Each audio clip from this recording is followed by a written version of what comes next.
उज्जैन में महाबल नाम का एक राजा रहता था।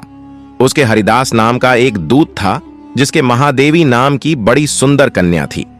जब वह विवाह योग्य हुई तो हरिदास को बहुत चिंता होने लगी। इसी बीच राजा ने उसे एक दूसरे राजा के पास भेजा। कई दिन चलकर हरिदास वहां पहुंचा। राजा ने उसे बड़ी अच्छी तरह से रखा।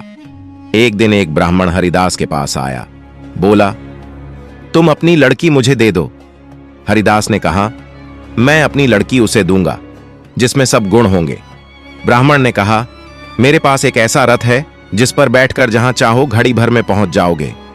हरिदास बोला, ठीक है, सवेरे उसे ले आना। अगले दिन दोनों रथ पर बैठकर उज्जैन आ पहुंचे।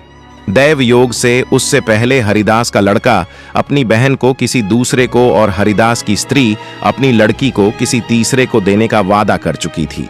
इस तरह 3 वर इकट्ठे हो गए। हरिदास सोचने लगा कि कन्या एक है, वह 3 है, क्या करे। इसी बीच एक राक्षस आया और कन्या को उठाकर विंध्याचल पहाड़ पर ले गया। तीनों वरों में एक ज्ञानी था। हरिदास ने उससे पूछा तो उसने बता दिया कि एक राक्षस लड़की को उड़ा ले गया है और वह विंध्याचल पहाड़ पर है। दूसरे ने कहा, मेरे रथ पर बैठकर चलो, जरा सी देरी में वहां पहुंच जाएंगे। तीसरा बोला, मैं शब्द वेधी तीर चलाना जानता हूं, राक्षस को मार गिराऊंगा।